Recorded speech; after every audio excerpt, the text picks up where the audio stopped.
আসসালামু আলাইকুম রহমতুল্লাহি ওবরাকাতু। আপনাদের সকলকে স্বাগতম জানাচ্ছি নতুন আর একটা ভিডিওতে। আজকে ভিডিওর মূল টপিক হচ্ছে, আপনারা সকলেই জানেন যে ওসমান হাদির কিন্তু অবস্থা কিন্তু খুবই সংকটাপন্ন। এর মধ্যে কিন্তু তার ফেসবুক পেজ, যে ভেরিফাইড ফেসবুক পেজ আছে, সেই ফেসবুক পেজ থেকে কিন্তু একটি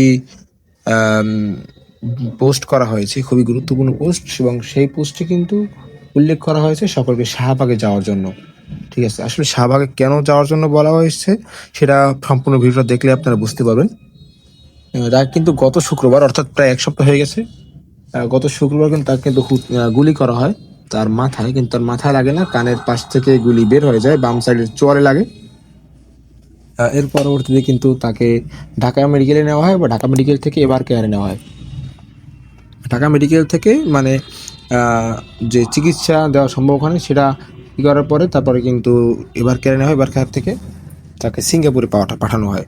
ঠিক আছে, যাই হোক, এর মধ্যে কিন্তু হাদির যে খুনিরা আছে, তাকে যে হত্যা করতে চাইছিল যারা, তারা কিন্তু বর্তমানে কিন্তু ভারতে পালিয়ে গেছেন বলে সন্দেহ করা হচ্ছে।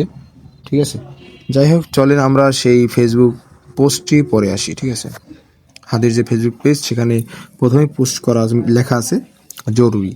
এরপরে লেখা আছে, উসমান হাদি এখন জীবন মৃত্যুর সন্নিক্ষণে দাঁড়িয়ে আছেন।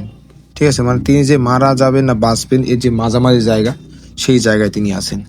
পরিবারের পক্ষ থেকে সিঙ্গাপুরেই অপারেশন করার অনুমতি দেওয়া হয়েছে। ঠিক আছে, তাকে কিন্তু পরিবারের পরামর্শে, বা পরিবারের যে তাদের পরিবার একটু দাবি করছিল যে তাকে এবার কেয়ারে নেওয়া হোক, তারপর এবার কেয়ারে নেওয়া হয়, এরপরে কিন্তু তাকে সিঙ্গাপুরে পাঠানো হয়। ঠিক আছে, যাই হোক, এরপরে কী লেখছে সেটা আমরা পড়ি। আপনারা দোয়া করুন, আল্লাহ যেন তাকে হায়াতে তাইবা দান করেন বা নসিব করেন, মানে আল্লাহ যেন তাকে হায়াতে তাইবা নসিব করেন। এরপরে লেখা আছে, আমরা ওসমান হাদি যদি রবের ডাকে সাড়া দিয়ে শহীদের কাতারে সামিল হয়, সেক্ষেত্রে পুরো বাংলাদেশের স্বাধীনতাকামী মজলুম জনতাকে সার্বভৌমত্ব নিশ্চিতকরণে শাহবাগে জড়ো হওয়ার জন্য অনুরোধ করা হচ্ছে। মানে হাদি যদি মারা যায়, অর্থাৎ শহীদ হয়, পরবর্তীতে যে মুক্তিকামী মুসলিম জনতা আছে, তাদেরকে কিন্তু শাহবাগে জড়ো হওয়ার জন্য অনুরোধ করা হয়েছে তার যে ভেরিফাইড ফেসবুক পেজ আছে সেখানে। এরপরে লেখা আছে, খুনিরা গ্রেপ্তার না হওয়া পর্যন্ত আমরা শাহবাগে অবস্থান করব এবং পুরো বাংলাদেশকে অচল করে দেওয়া হবে। মানে যতদিন খুনি গ্রেপ্তার না হয় ততদিন কিন্তু তারা শাহবাগে অবস্থান করবেন, এমন একটা কথা বলা হয়েছে। খুনি যদি ভারতে পালিয়ে যায়, সেক্ষেত্রে ভারত সরকারের সাথে আলোচনা করে যে কোনো মূল্যে তাকে গ্রেপ্তারপূর্বক ফেরত আনা হবে, মানে ফেরত আনতে হবে। ঠিক আছে দর্শক, এই ছিল আর কি।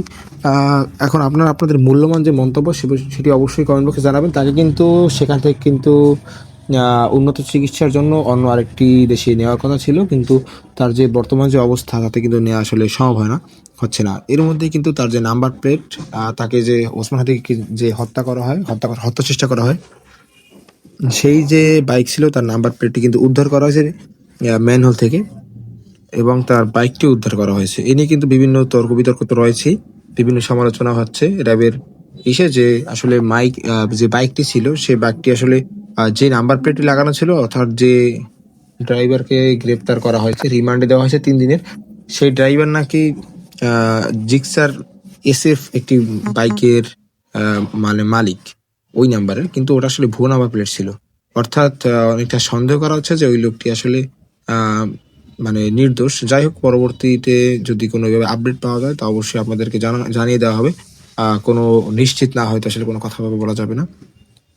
দর্শক, পরবর্তী নিউজ পাওয়ার জন্য অবশ্যই আমাদের চ্যানেলটি সাবস্ক্রাইব করবেন। আপনাদের মূল্যবান মন্তব্য অবশ্যই কমেন্ট বক্সে জানাবেন। ক্ষমা সুন্দর দৃষ্টি দেখবে আমার সকল ভুল ভ্রান্তি, কথা বলা একটু সমস্যা হতে পারে, মানুষ বলতেই ভুল। যাই হোক, সকলকে ধন্যবাদ। আসসালামু আলাইকুম রহমতুল্লাহি ওয়া বারাকাতুহু।